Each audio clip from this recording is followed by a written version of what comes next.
Hello everyone, welcome once again to our history class. आज हमारा day 3 है और इस डे 3 में हम प्री मॉडर्न इरा को डिस्कस करेंगे। ये इसका पार्ट 1 है सीरीज़ का। तो आइए जानते हैं क्या है ये प्री मॉडर्न इरा। तो 600 BCE से लेकर 322 BCE तक का जो टाइम है उसको हम प्री मॉडर्न एज या महाजनपद एज कह देते हैं। इस पीरियड में छोटी छोटी टेरिटरीज उभर के सामने आई और उन्हें हमने जनपद कहा, और इन जनपद में से जो बड़े थे उन्हें हमने महाजनपद कहा। महाजनपद कुल 16 थे और ये दो तरीके के थे। पहले नॉन मोनार्कीज या फिर रिपब्लिक्स जिन्हें कहते हैं कि प्रजातंत्र या गैर राजतंत्र, और दूसरी थी मोनार्कीज राजतंत्र। और ये जो था अपने पीरियड, इसमें 600 BC से लेकर 400 BC का जो पीरियड था उसमें देखा गया कि चार जो महाजनपद थे उनके बीच में स्ट्रगल चला सुप्रीमेसी के लिए, और वो चार जनपद थे मगध, कौशल, वत्स और अवंती।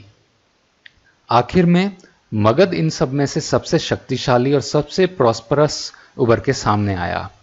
और जो डायनेस्टीज जिन्होंने मगध पे रूल किया मौर्यन डायनेस्टी से पहले, वो थी हर्यंक्य डायनेस्टी जिन्हें कि बिंबिसार ने स्थापित किया, शिशुनाग डायनेस्टी जिसे कि शिशुनाग ने स्थापित किया, और नंद डायनेस्टी जिसे कि महापद्मनंद ने एस्टेब्लिश किया। और ये नंद डायनेस्टी को माना जाता है कि ये पहली नॉन क्षत्रिय डायनेस्टी थी। इस पीरियड के अंदर हमने फॉरेन इन्वेजन्स भी देखे, और जिसमें से सबसे प्रोमिनेंट था अलेक्जेंडर का invasion.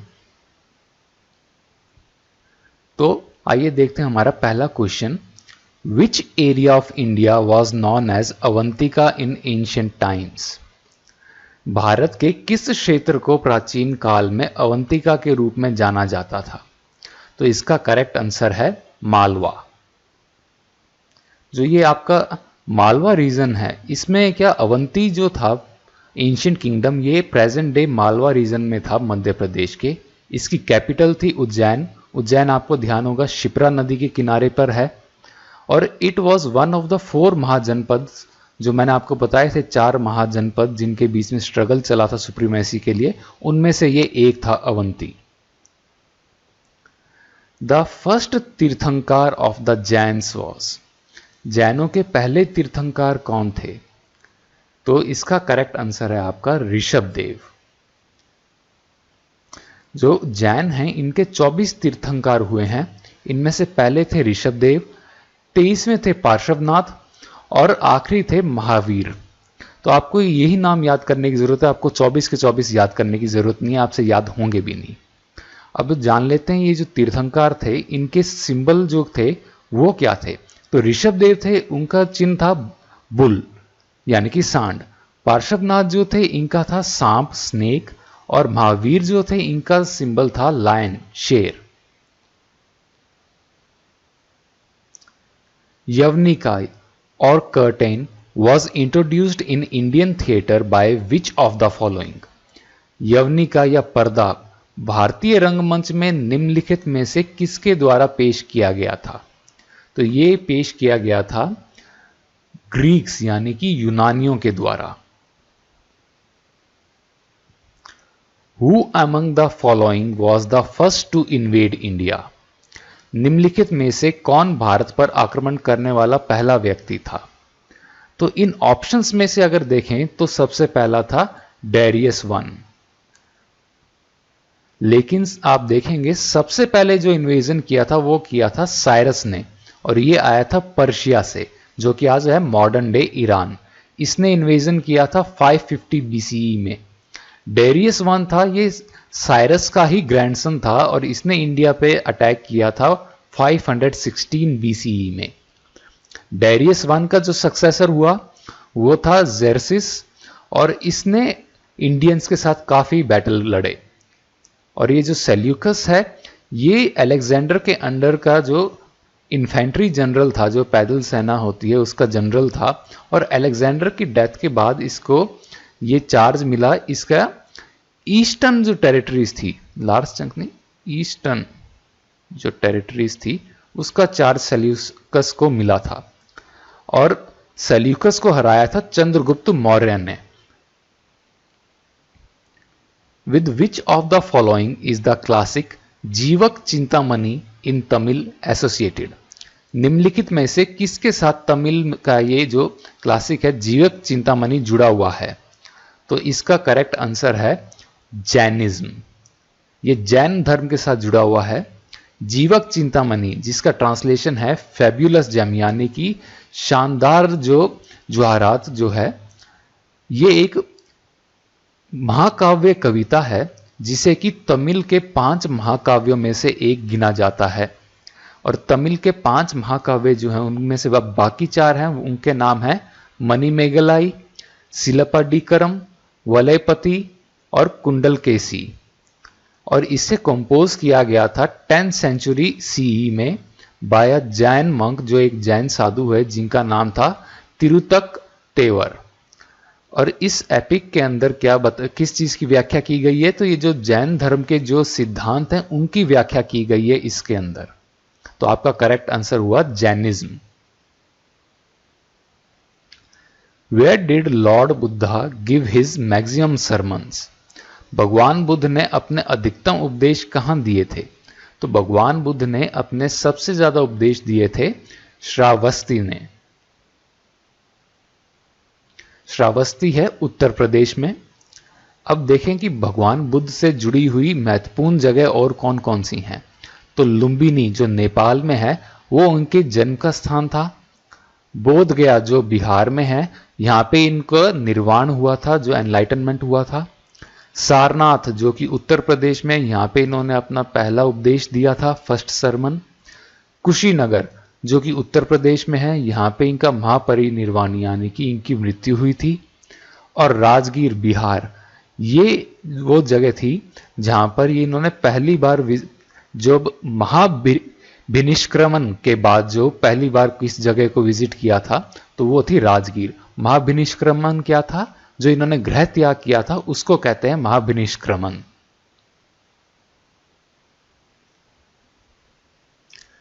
In Tamil literature the glorious books Silappatikaram and Manimekalai are related to. ये अभी मैंने आपको ये 2 नाम बताए थे कि ये 5 महाकाव्यों में से एक हैं तमिल के। तो जो जीवक चिंतामणि था वो तो जैनिज्म से, जैन धर्म से एसोसिएटेड था, लेकिन ये जो हैं दोनों टेक्स्ट जो ये बुद्धिज्म से एसोसिएटेड हैं। Silappatikaram is one of the 5 great epics, जो अभी मैंने आपको पहले भी बताया था। और जो बाकी 4 थे इनके नाम फिर से बता देता हूं क्योंकि नाम याद होने थोड़े मुश्किल हैं। मणिमेगलाई, जीविका चिंतामणि, ये जे आएगा यहां पे, सी नहीं, जीविका चिंतामणि, वलयपति एंड कुंडलकेसी। और शिल्पाडिकरम को लिखा था बुद्धिस्ट भिक्षु, बौद्ध भिक्षु इलांगो अदिगल ने। और मणिमेगलाई जो है ये एक प्योरली बुद्धिस्ट वर्क है, 3rd संगम पीरियड, जो 3रा संगम काल था उसमें लिखा गया था मणिमेगलाई को। Who according to the Buddhists is believed to be the next incarnation of Gautam Buddha?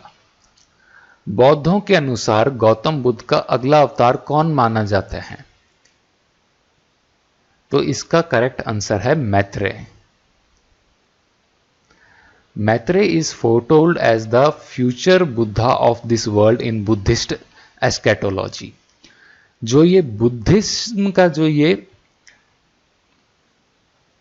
परलोक जो ये सिद्धांत है उसके अनुसार मैत्रेय को कहा गया है कि ये भविष्य के बुद्ध होंगे।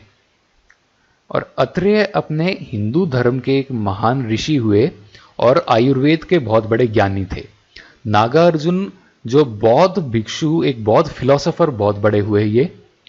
और कल्कि हमें पता है भगवान विष्णु का 10वां अवतार है। Which among the following मठ is related with Buddhism? निम्नलिखित में से कौन सा मठ बौद्ध धर्म से संबंधित है? तो बौद्ध धर्म से जो मठ संबंधित है उसका नाम है चैत्य। ये बौद्ध और जैन धर्म दोनों के साथ संबंधित है और इसके अंदर एक स्तूप होता है। जो ये दखमा है, ये जो है, जो ज़ोरास्ट्रियंस जो कि पारसीज होते हैं, उनके एक जो सर्कुलर रेज स्ट्रक्चर होता है जहां पे कि ये अपनी डेड बॉडीज को छोड़ देते हैं, तो उसको कहते हैं दखमा। और खांगा क्या है कि जो ये सूफी जो लोग हैं, इनके जो मिलने का स्थान है, उसको कहते हैं खांगा। Where was world's largest monolithic statue of Buddha installed? Buddha की विश्व की सबसे बड़ी अखंड मूर्ति कहां स्थापित की गई थी? तो इसका जवाब है बामियान। बामियान के अंदर जो ये दो बुद्ध खड़े ही थी, ये मतलब मूर्तियां बुद्ध की खड़ी मूर्तियां थी, कि खड़ी मुद्रा के अंदर थे, वरना बुद्ध की मूर्तियां आप देखेंगे ज्यादातर उनकी बैठी हुई मुद्रा में होती हैं। तो ये जो मूर्ति थी ये 6वीं शताब्दी की थी, बहुत ही बड़ी ये मूर्तियां थी हजरत रीजन में, सेंट्रल अफगानिस्तान के। लेकिन जो ये टेररिस्ट ऑर्गेनाइजेशन है तालिबान, इसने मार्च 2001 में इन्हें विध्वंस कर दिया, दोनों मूर्तियों को। द आजीविकाज वर आजीविका क्या है? Ajivika are the sect of contemporary to the Buddha. Buddha के समकालीन एक संप्रदाय है, उसका नाम था आजीविका। थोड़ा सा और जान लेते हैं आजीविका के बारे में। तो आजीविका क्या था कि ये भारतीय दर्शन था नास्तिकों का, और इसको कहा जाता है ये 5वीं शताब्दी, जो 5th सेंचुरी BCE के अंदर इसको फाउंड किया गया था। किसके द्वारा? मखाली गोसला को। और ये जो था मूवमेंट सर्वमान्य था, और इसको मेजर राइवल देखा गया वैदिक रिलीजन, अर्ली बुद्धिज्म और जैनिज्म का। Makkhali Ghosh was an ascetic teacher of ancient India. तो ये एक जो थे सन्यासी गुरु थे मखाली घोष, जो पुराने भारत के, और ये बुद्ध और महावीर के समकालीन थे। How was Burma known to ancient Indians? प्राचीन भारतीयों के लिए बर्मा कैसे जाना जाता था? बर्मा को आज हम म्यांमार बुलाते हैं, तो उसका करेक्ट आंसर है स्वर्ण भूमि। बर्मा को प्राचीन भारतीय स्वर्ण भूमि के नाम से जानते थे। Which among the following is the sacred book of Buddhists? निम्नलिखित में से कौन सी बौद्धों की पवित्र पुस्तक है? तो उपनिषद तो वेदांत जो हैं अपने हैं हिंदू धर्म के, वेद हिंदू धर्म के सबसे पुराने टेक्स्ट्स हैं। जातक जो हैं ये कथाएं हैं गौतम बुद्ध की जीवन के अलग अलग जन्मों की। लेकिन जो ये त्रिपिटक हैं ये इनके सैक्रेड, जो कि मतलब कि पवित्र पुस्तकें हैं। और त्रिपिटक ये कौन कौन से हैं? पिटक 3। पहले है विनय पिटक, जिसके अंदर की भिक्षुओं को कैसे रहना है ये बताया गया है। दूसरा है सुत्त पिटक, जिसमें कि बुद्धा के जो कि ये सरमन्स थे वो उनका कलेक्शन है। और तीसरा है अभिधम पिटक, जिसमें कि बुद्धा की जो टीचिंग है, उनकी जो फिलॉसफी क्या है उसके बारे में बताया गया है। The tutor of Alexander the great was? Alexander के गुरु, सिकंदर महान के गुरु कौन थे? तो सिकंदर महान के गुरु थे एरिस्टोटल, यानी कि अरस्तु। अलेक्जेंडर अरस्तु का, सिकंदर अरस्तु का स्टूडेंट था, ये एरिस्टोटल का।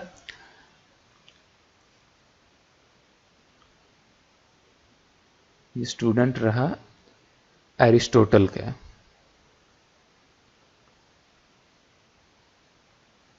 जो कि स्टूडेंट थे प्लेटो के, प्लेटो को हम अफलातून बोलते हैं। और जो कि स्टूडेंट थे सोक्रेट्स के, सोक्रेट्स जिनको कि हम सुकरात बोलते हैं हिंदी में। तो प्लेटो का आपको ध्यान होगा, इन्होंने बुक लिखी थी रिपब्लिक। एरिस्टोटल ने बुक लिखी थी पॉलिटिक्स। और एरिस्टोटल को हम किस और कैसे जानते हैं? इन्हें जानते हैं हम father of biology and zoology. Aristotle ने एक बात कही थी कि किसी भी चीज को मोशन में रहने के लिए एक एक्सटर्नल फोर्स की जरूरत रहती है, तभी वो मोशन में रह सकती है, वरना वो मोशन में नहीं रहेगी। ये इनकी जो ऑब्जर्वेशन थी ये बाद में जाके गलत साबित हुई, ये गैलीलियो ने गलत साबित की थी, क्योंकि किसी भी चीज को मोशन में रहने के लिए एक्सटर्नल फोर्स की जरूरत नहीं होती। ये अपने पढ़ भी चुके हैं, ये न्यूटन का फर्स्ट लॉ भी है। तो एरिस्टोटल ने जो ऑब्जर्वेशन दी थी ये गलत साबित हुई थी। तो चलिए अब हम आगे बढ़ते हैं। Who propounded the eightfold path for the end of misery of mankind? किसने मानव जाति के दुख के अंत के लिए अष्टांगिक मार्ग का प्रस्ताव रखा? तो ये प्रस्ताव रखा था गौतम बुद्ध ने। ये जो अष्टांगिक मार्ग है, जो ये 8 पाथ है, ये मिडिल पाथ या बीच का पाथ है। एक तो हो जाता है बिल्कुल आप सन्यासियों की तरह रहो, मतलब कि बिल्कुल एसेटिज्म। एक इधर की तरफ हो जाता है बहुत ज्यादा विलास के साथ रहो, लेकिन एक होता है बीच का रास्ता। तो ये बीच का रास्ता दिया था गौतम बुद्ध ने, तो वो था ये 8 path. Buddhism made an important impact by allowing 2 sections of society into its fold. They were, समाज में के किन 2 वर्गों को अपनी तह में ले जाने से बौद्ध धर्म ने एक महत्वपूर्ण प्रभाव डाला? तो वो 2 वर्ग थे, औरतें और शूद्र, women and Shudras. Buddha was against caste. तो ये बुद्ध जो थे ये जाति के खिलाफ थे। इनके धर्म में हर किसी के लिए जगह थी, चाहे वो शूद्र हो, चाहे औरत हो, चाहे फिर कोई पुराना कोई क्रिमिनल ही क्यों ना हो जिसको कि पश्चाताप हो रहा हो, कोई गुनहगार हो जिसको पश्चाताप हो रहा हो, उसको भी ये अपना लेते थे। एक प्रोमिनेंट एग्जाम्पल इसका आपको मिलेगा, अंगुलीमाल जो था डाकू, जो कि अपने गले में उंगलियों की माला रखता था। उसने कसम खाई थी कि 1000 लोगों को मारेगा और उनकी उंगलियों को अपने, और वो कि कैसे गिनेगा कितने लोग थे, तो उसको गिनने के लिए वो उनकी उंगली काट के उसकी माला बना के अपने गले में टांग के रखता था। तो उसको भी जो बुद्ध थे उन्होंने अपना लिया था।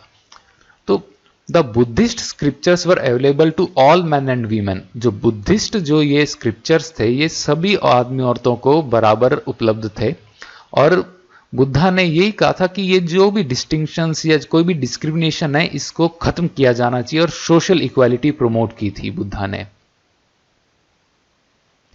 The language used to write source materials in ancient time was. प्राचीन समय में स्रोत सामग्री लिखने के लिए इस्तेमाल की जाने वाली भाषा कौन सी थी? तो वो भाषा थी आपकी पाली।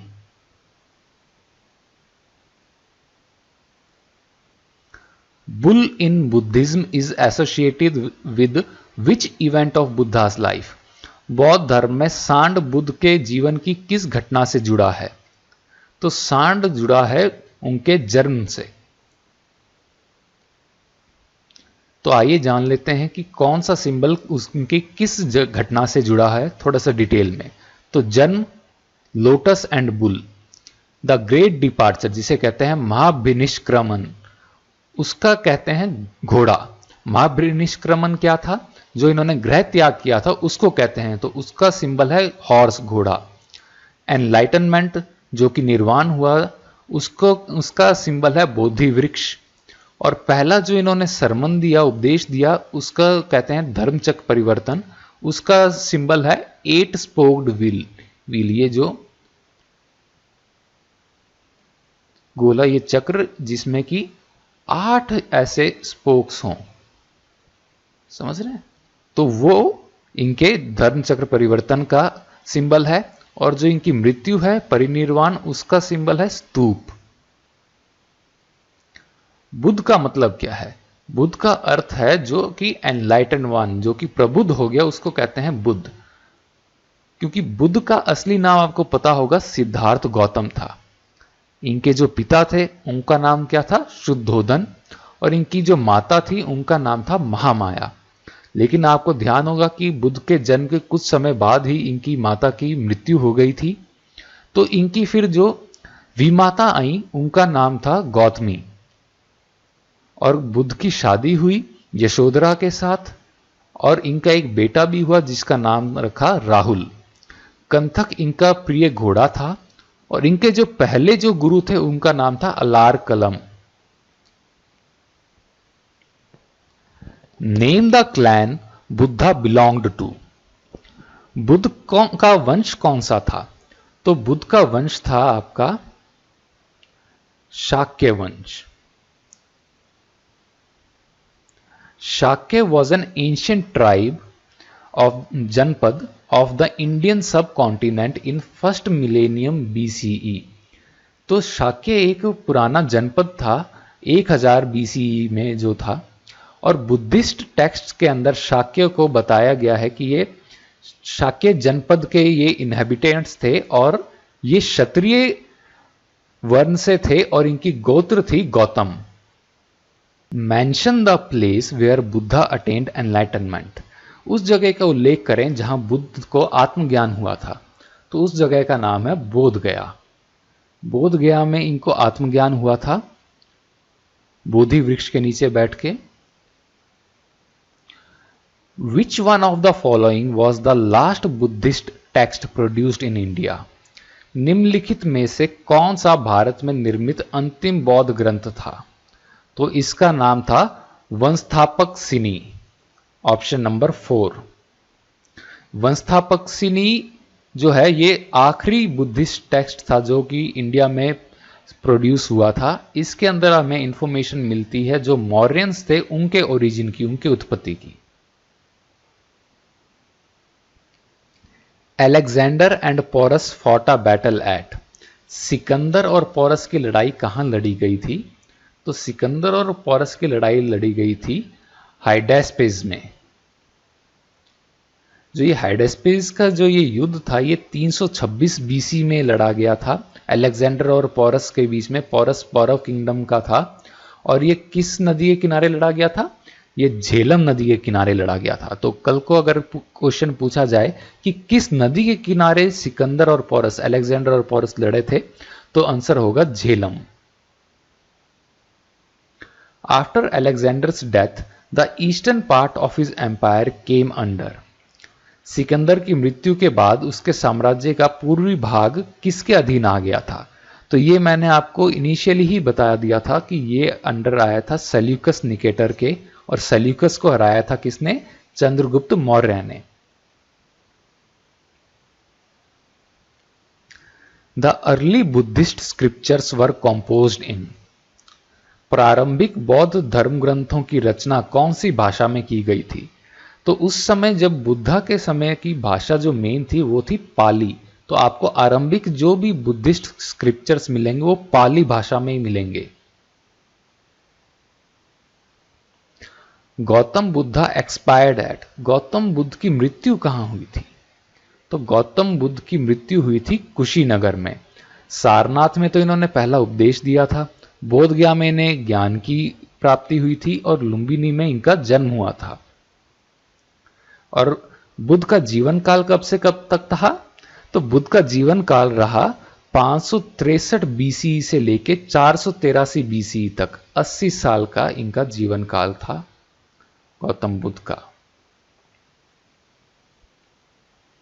Who was the wife of Mahavira. Mahavir की पत्नी कौन थी? तो महावीर की पत्नी थी यशोदा। तो महावीर के बारे में थोड़ा सा जान लेते हैं। महावीर का जन्म कुंडल ग्राम में हुआ था जो कि वैशाली के पास है बिहार में। और कब हुआ था? 540 बीसीई में। इनके पिता का नाम सिद्धार्थ था और इनकी माता का नाम था त्रिशला। इनकी शादी हुई यशोदा से और इनकी एक बेटी थी जिसका नाम था प्रियदर्शना। प्रियदर्शना की शादी हुई जमाली से और ये जमाली आगे चल के महावीर के पहले शिष्य बने। महावीर ने अपना पहला उपदेश दिया था पावा में, जिसको कि आज हम फाजिल नगर कहते हैं, ये उत्तर प्रदेश में है। और इनकी मृत्यु हुई 468 बीसी में पावपुरी में, जो कि बिहार में है।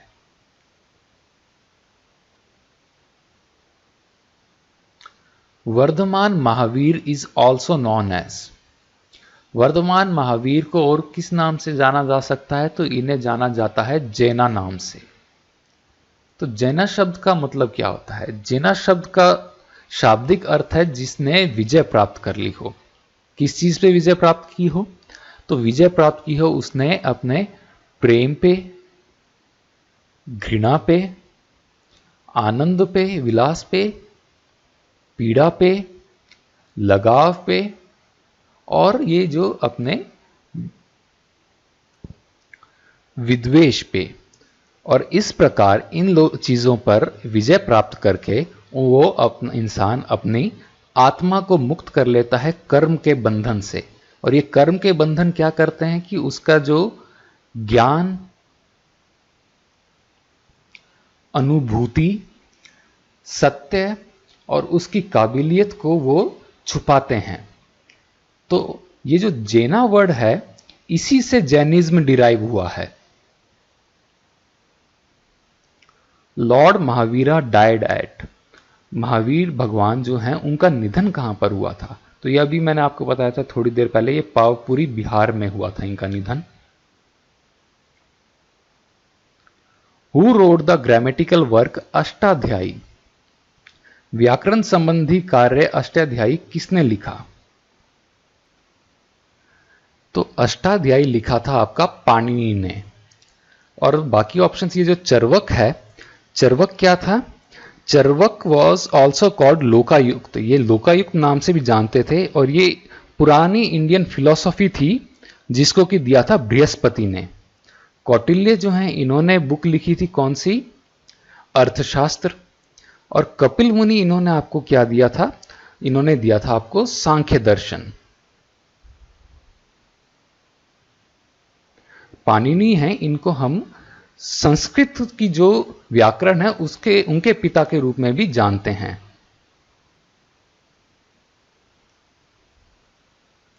Buddha gave his first religious message eight, Buddha ने अपना पहला धार्मिक संदेश कहां दिया था? तो वो इन्होंने सारनाथ में दिया था। गया में ज्ञान की प्राप्ति हुई थी इनको, आपको ध्यान हो। और राजगृह में गृह त्याग के बाद जो पहली जगह थी वो थी इनकी। Mahavir was born in a Kshatriya clan by the name of, तो महावीर कौन से क्षत्रिय वंश में महावीर का जन्म हुआ था? तो आपको मैं बता दूं, लिच्छवी जो वंश था ये इनकी माता का वंश था। महावीर की जो माता थी त्रिशला, उनका वंश था लिच्छवी। और महावीर के पिता जो थे वो जंत्रिका जो था क्लैन, उनके चीफ थे। तो महावीर का जन्म हुआ था जंत्रिका क्लैन के अंदर। तो आपका ऑप्शन नंबर 2 करेक्ट है। The last Buddhist king who was a great Sanskrit scholar and a writer was, अंतिम बौद्ध राजा जो एक महान संस्कृत विद्वान था और एक लेखक था, उसका नाम क्या था? उसका नाम था हर्षवर्धन। हर्षवर्धन पुष्यभूति डायनेस्टी को बिलोंग करता था। और हर्षवर्धन के काल में ही आपको ध्यान होगा हेनसांग आया था। हर्षवर्धन के बारे में मैं आगे आपको बताऊंगा आगे के वीडियोस में। The third Buddhist council was patronised by, तीसरी जो बौद्ध संगति थी उसका संरक्षक कौन थे? तो वो था आपका अशोक। तो आइए जान लेते हैं जो बुद्ध के जो बाकी जो ये काउंसिल्स हुई उनके बारे में। तो पहली जो हुई थी वो कहां हुई थी? वो हुई थी राजगृह में। और इसके संरक्षक थे अजात शत्रु जो कि हरंक्या डायनेस्टी से थे। दूसरी हुई थी वैशाली में, जिसके के संरक्षक थे कालाशोक शिशुनाग डायनेस्टी से। तीसरे थी पाटलिपुत्र में हुई और जिसके कि संरक्षक अभी अपन ने देखा अशोक थे मौर्यन डायनेस्टी से। और चौथी हुई थी कुंडलवन में। कुंडलवन आपके है कश्मीर में और इसके संरक्षक थे Kanishka. Buddhism in Nepal was introduced during the reign of, Nepal में बौद्ध धर्म की शुरुआत किसके शासनकाल में हुई? तो यह हुई थी अशोक के शासनकाल में। अशोक ने आपको पता होगा कलिंग युद्ध के बाद बौद्ध धर्म अपना लिया था। तो चूंकि इन्होंने बौद्ध धर्म अपना लिया था तो बौद्ध धर्म अपनाए बाद इन्होंने बौद्ध धर्म का प्रचार करना शुरू किया। बौद्ध धर्म का प्रचार करने के लिए इन्होंने कई जो बौद्ध भिक्षु जो थे मेन, उनको कई दूसरे देशों में भेजा ताकि ये बौद्ध धर्म का प्रचार कर सके। तो इनमें से कुछ एक मेन नाम थे ये थे माध्यमिक स्थावीर जिन्हें इन्होंने भेजा कश्मीर और अफगानिस्तान में। दूसरे थे महारक्षित स्थावीर जिन्हें इन्होंने भेजा Syria, Iran, Egypt, Greece, Italy और टर्की में। और तीसरे अपने ये मासिम स्थावीर थे, इन्हें इन्होंने भेजा नेपाल में।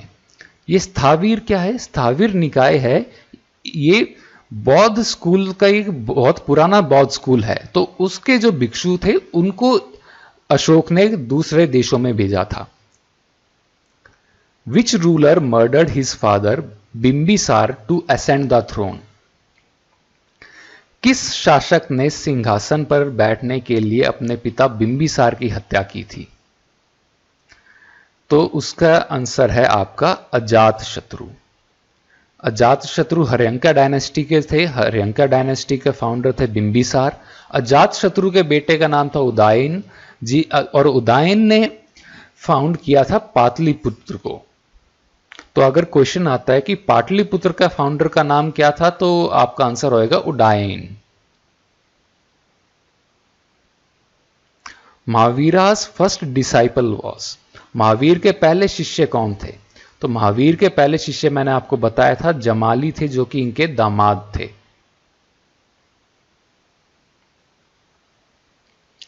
The language from which the term India is derived is? जिस भाषा से भारत शब्द निकला है वह क्या है? इंडिया शब्द जो निकला है एक्चुअली वो कौन सी है? तो वो लैंग्वेज है फारसी, यानी कि पर्शियन। ये इंडिया वर्ड आता है इंडस से। इंडस जो अपनी रिवर है उससे आता है इंडिया। और ये इंडस वर्ड है, ये ओल्ड पर्शियन वर्ड हिंदू से आता है। और ये हिंदू जो वर्ड है ये पुराना संस्कृत वर्ड है सिंधु, उससे आता है। और सिंधु किसका बोलते हैं? सिंधु इंडस का नाम है।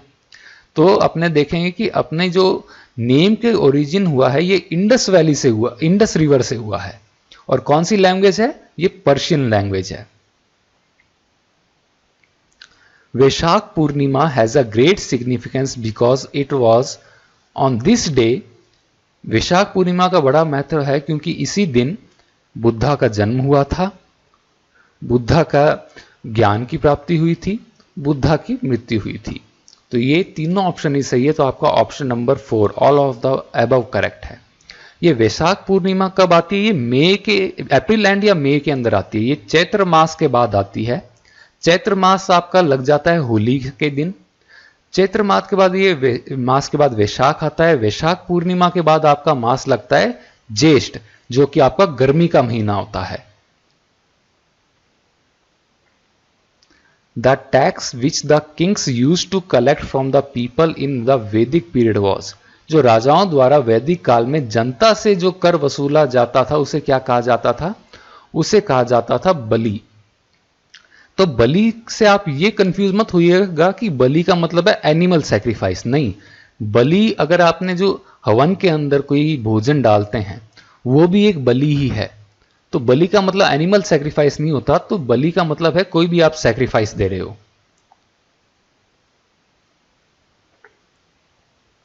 Coins made of metal first appeared in? धातु से बने सिक्के पहले दिखाई कब दिए? तो धातु से बने सिक्के ये मौर्यन एज से काफी पहले दिखाई देने लग गए थे। ये जो बुद्ध भगवान थे इनके टाइम के आसपास ही आने लग गए थे ये। Which of the following are beliefs of Buddhism? निम्नलिखित में से कौन सा बौद्ध धर्म की मान्यताएं हैं? तो पहला, the world is full of sorrows, दुनिया दुखों से भरी है। People suffer on account of desires, लोग इच्छाओं के कारण पीड़ित हैं। If desires are conquered, nirvana will be attained, यदि इच्छाओं पर विजय प्राप्त की जाती है तो निर्वाण प्राप्त हो जाता है। The existence of God and soul must be recognised, ईश्वर और आत्मा के अस्तित्व को मान्यता दी जानी चाहिए। तो ये ईश्वर और आत्मा का कहीं पे जिक्र नहीं है बुद्धिज्म में। बाकी तीनों ऑप्शंस आपके सही हैं। तो आपका फिर आंसर कौन सा हो जाता है? आपका आंसर हो जाता है option number 3, A, B and C are correct. Which of the following is not the triratna of Jainism? निम्नलिखित में से कौन सा जैन धर्म का त्रिरत्न नहीं है? Right faith, right knowledge, right view, right conduct, सही विश्वास, सही ज्ञान, सही दृष्टिकोण या सही आचरण। तो इसका आंसर है राइट व्यू। सही दृष्टिकोण आपके त्रिरत्नों में से नहीं है। जैनिज्म के त्रिरत्न हैं, एक सम्यक दर्शन जो कि है राइट फेथ, सम्यक ज्ञान जो कि है राइट नॉलेज, और तीसरा है सम्यक चरित्र यानी कि राइट कंडक्ट। और जो त्रिरत्न हैं, थ्री ज्वेल्स, इसको अपने रत्नात्रय भी कहते हैं। क्या कहते हैं? रत्नात्रय।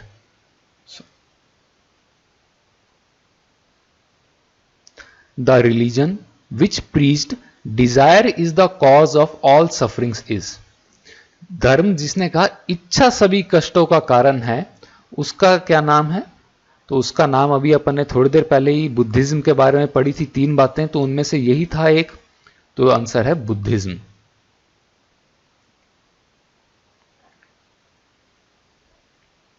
The Jain literature is known as. Jain साहित्य को किस नाम से जाना जाता है? तो जैन साहित्य को हम बोलते हैं अंग। विच of the following ruler was a contemporary of Buddha. निम्नलिखित में से कौन सा शासक बुद्ध का समकालीन था? तो उसका नाम है बिंबिसार, जो कि हर्यनका डायनेस्टी का था।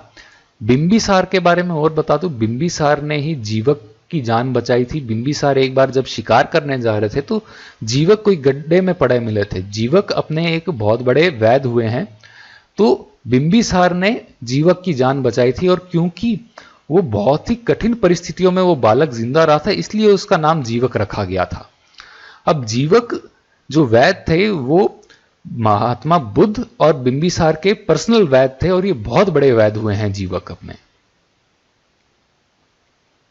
What is Milinda Panho? मिलिंद पान्हो क्या है? तो मिलिंद पान्हो क्या एक बुद्धिस्ट जगह है? क्या एक बौद्ध स्थान है? या one of the names of Buddha है? क्या बुद्धों का नाम में, बुद्ध के नामों में से एक है? नहीं, बुद्ध का नामों में से तो एक है तथागत। अब बुद्धिस्ट स्पेसिमेन ऑफ आर्ट, क्या बौद्ध कला का नमूना है या बुद्धिस्ट टेक्स्ट है? क्या एक बौद्ध पाठ है? तो ये एक बौद्ध टेक्स्ट है, बुद्धिस्ट टेक्स्ट। द मिलिंद पान्हा मतलब क्वेश्चंस ऑफ मिलिंदा, मतलब मिलिंद के प्रश्न, एक बुद्धिस्ट टेक्स्ट है जो कि 100 BC से लेके 200 CE के बीच में कभी लिखा गया। कहा जाता है कि ये बुद्धिस्ट बौद्ध जो साधु नागसेन और एक इंडो ग्रीक राजा मेनेंडर के बीच की वार्तालाप इसके अंदर रिकॉर्डेड है। Which one of the following is not a sect of Buddhism? Mahayana, Hinayana, Digambar या थीरावाद? तो आपको ध्यान होगा तो कि ये दिगंबर ये जैनिज्म का सेक्ट होता है। दिगंबर और श्वेतांबर ये जैनिज्म के सेक्ट्स हैं। दिगंबर जो कि कोई भी वस्त्र नहीं पहनते, और श्वेतांबर मतलब कि जिनके वस्त्र सफेद होते हैं। अंबर होता है कपड़ा, श्वेत होता है आपका व्हाइट, तो ऐसे नाम पड़ा Shvetambara. What is the first sermon of Buddha called? Buddha के पहले उपदेश को क्या कहा जाता है? तो बुद्ध के पहले उपदेश को कहा जाता है धर्म चक्र परिवर्तन सूत्र। और ये जो ब्रह्म जल सूत है, ये जो 34 सूत हैं बौद्ध धर्म के, उनमें से ये पहला सूत है। 34 सूत ये दिग्ग निकाय के अंदर, दिग्ग निकाय के अंदर क्या है, जो ये बुद्ध भगवान है इनके डिस्कोर्सेज हैं 34 सूत के अंदर, तो उन सूत में से सबसे पहला सूत है ब्रह्मजल सूत। और ये कच्च चायन गोट सूत जो है, ये जो भगवान बुद्ध का जो पहला उपदेश था उससे रिलेटेड है। और महापरिनिर्वाण जो है, ये भगवान बुद्ध की जो अंतिम जो लाइफ थी उससे कंसर्न है। बुद्ध, धर्म और संघ तीनों एक साथ क्या जाने जाते हैं? तो ये बौद्ध धर्म के हैं ये, और ये बौद्ध धर्म के त्रिरत्न होते हैं। ये आपने स्टेटमेंट सुना होगा, बुद्धम शरणम गच्छामि, धम्मम शरणम गच्छामि, संघम शरणम गच्छामि। तो ये बौद्ध धर्म के अंदर ये होता है, त्रिरत्न से ये जाने जानते हैं। तो आज की क्लास में इतना ही था। आई होप आपको ये क्लास पसंद आई होगी। Thank you.